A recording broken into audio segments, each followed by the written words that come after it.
Okay, so today we're going to do Y-Intercept. Okay, so going back to the original thing we talked about yesterday, this is what we're building up to here, right? This is what we're going towards and working towards. Y equals mx plus b, where y and x are just points on a line. M, we did rate of change yesterday. That's the rate of change or slope. That's the m number there. Okay. B is our y-intercept. You could also sometimes hear as our starting point or initial phi. But this is essentially where we're starting from. Okay. So we are going to look at y-intercept in the case of y-intercept from a graph, y-intercept from table of values, and I'm going to add on there y-intercept from a word problem. Okay, so graph is super easy for y-intercept. Okay, so the graph, you just figure out where this line intercepts the y-axis. The y-axis is here, right? There's your y-axis. So where does this line intercept it? That was a really horrible line. Let's try that again. So where does this line intercept it? In this case, the interception is at 10. So in this case, your B is going to be 10. It's literally that easy. Oh, I'm going to add in something here too. To kind of go back. A partial or direct variation. Okay? Direct goes through 0. A partial does not go through 0. Okay? 0 being down here. So this here is partial.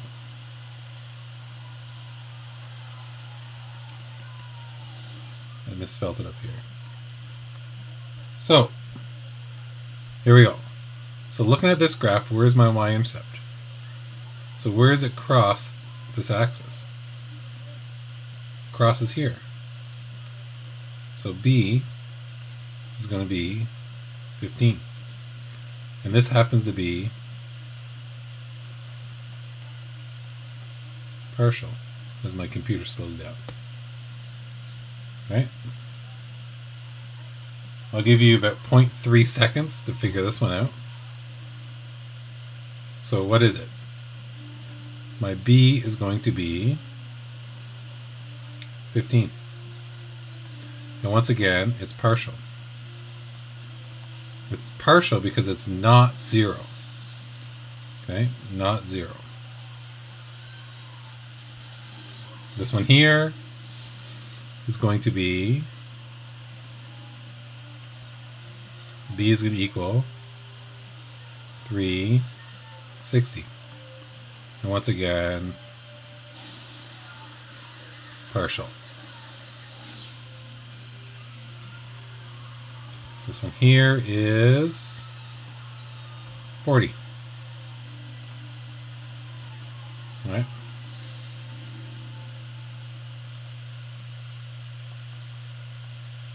And once again, partial. This one here is going to be actually 0. Right? And it is direct because it goes through 0. Right? Because it equals 0. So that's all you have to do for a graph. Look where it crosses that line. Next is our table of values. And we'll kind of keep this in here. So if we take a look here, if we remember from last time, this is our rise. This is our run. Okay? So the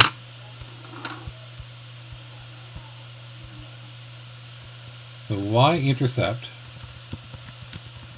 happens when the x equals 0.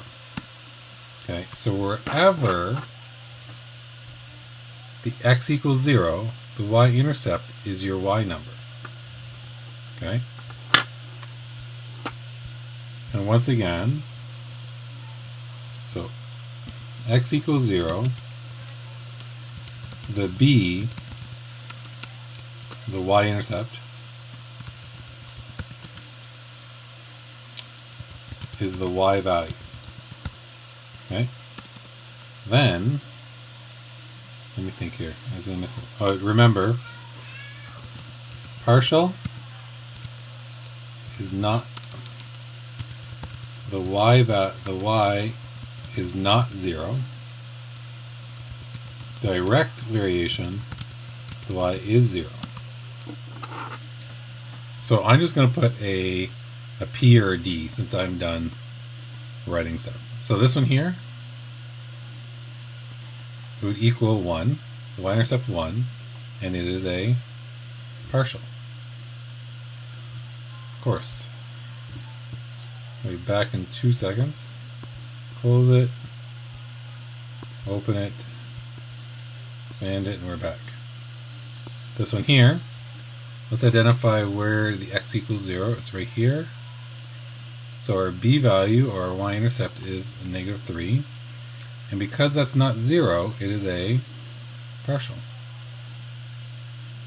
I'm going to hop ahead and do this one. I'm going to come back. Here we go. Take a look here. Where's our x equals 0? Right there. So our b equals 2, and it is partial.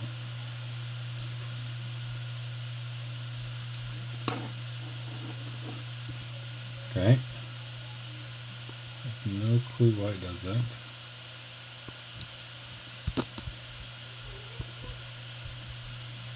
There we go. Now, let's go back to this one here. Well, do we have an x equals 0? No. Right? So we need to go back to x equals 0. Kind of like make a chart where this is 0. But these are going by 2 every time. Right? So we have to go back 1 or go up 1. So we need to find our rate of change here.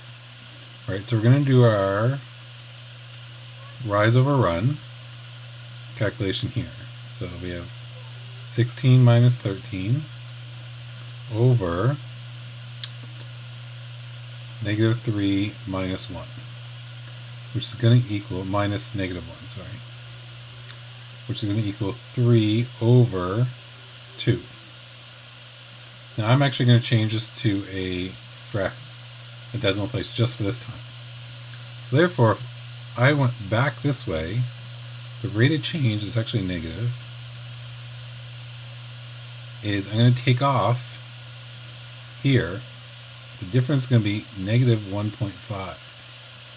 So 13 minus 1.5, as my computer decides to go really slow, equals 11.5. 11.5 would be right here. So my B equals 11.5, and it is partial. Well, I did another one here. So we kind of got to find the pattern here. And I'm going to do rise over run just like this time. I'm going to go, this is 10. This is 5. And this one's kind of nice and even, because if I count backwards 5 over here, my next box here is going to be 0. And if you look, every space is 10. That's going to make this one also 0. You guys see that? So we're counting back 10 here. We're counting back 5 here. So 20, 15, 10, 5. Next one up is going to be 0.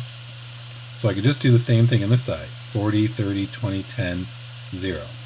So in this case, my B value is going to be 0.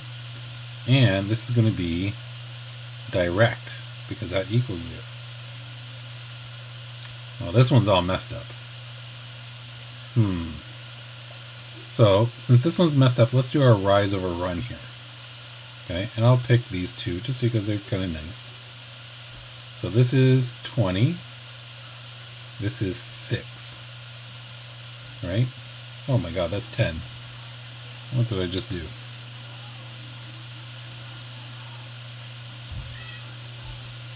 Of course, that 6 is now going to stick on me.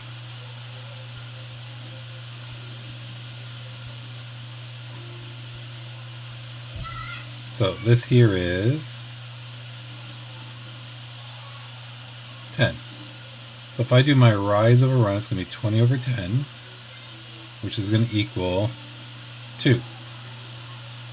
Now if I made another table of values over here, with 2 here, 1 here, 0 here, and this is 10, if my rise over run here is 2, well, realistically, this minus this has to equal 2. So 10 minus blank has to equal 2. Right? So that's going to be 8 there. And this is going to be 6. So we're going to count back every time. So realistically, B is going to equal 6 then. And that's partial. Now this one's all messed up. And everything's stuck now.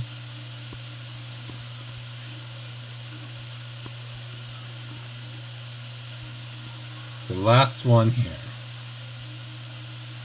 So here we have, it doesn't go up by a nice even thing. So I'm going to pick 2 numbers here. Now these two seem to be the closest together, and I don't like doing math that much. So I'm going to do this here. So my rise over run, -9 minus 7, that's going to equal -2. So that's going to turn into a plus. And then we have 22 minus 20, which equals 2. So my rise over run's -1. Okay, so let's make my little table of values here. 3, 10. Right? So I need this step here to be -1. So a 10 minus something equals -1. So 10 minus 11 is going to equal -1. So it's going to be 11. Oh, I didn't give myself enough space. I'm going to count backwards. So realistically, there's my B value. B equals 9. And that's partial. Okay? And then we're going to go on to the word problems. Okay, so word problems here. So word problems, right over here. Word problems, the initial fee is a one-time only charge. Will not be a per or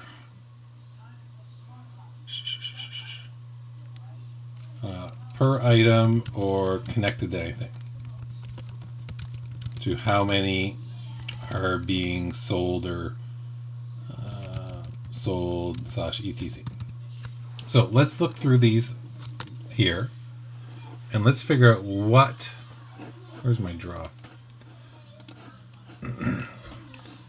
What is the independent fee? Okay, so the charges of a monthly water bill are 89 cents per, so let's highlight that in pink, per meter cubed of water, plus a service charge of $4.49. So realistically, the initial fee here is going to be, or the Y-Intercept is going to be the 4.49, because that's a service charge. This other charge is per something. So that's going to be actually, if you want to be advanced, that's going to be our rate of change, 0.86.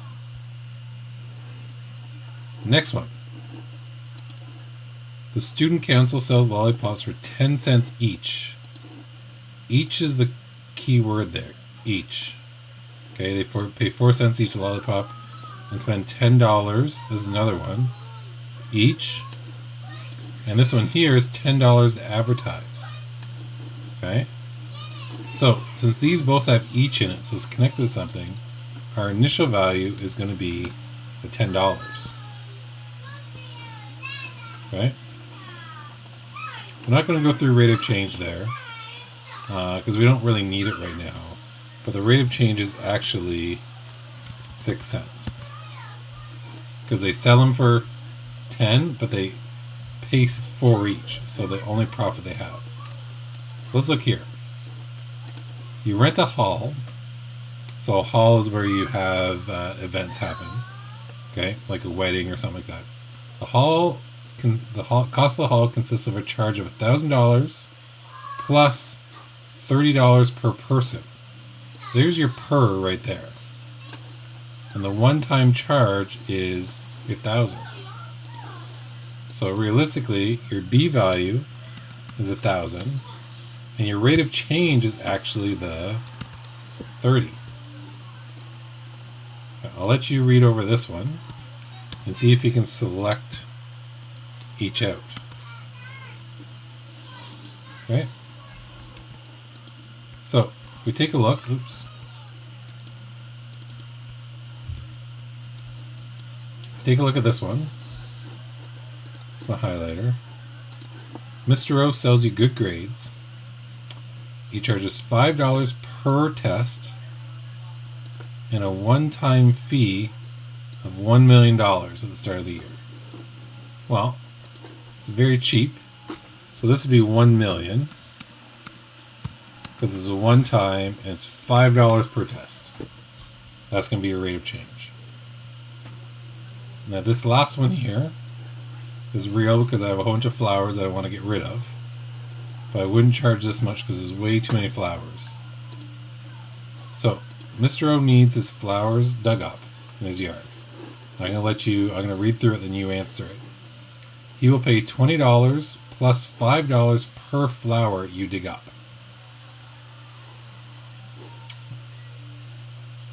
So the per is right here, the $5. And the one-time charge is right here. So realistically, it's 20 is my initial charge, and it's $5 per flower. Okay, there we go. So that's today's work. Shouldn't take that long. It's a pretty straightforward concept, and we'll keep building on it.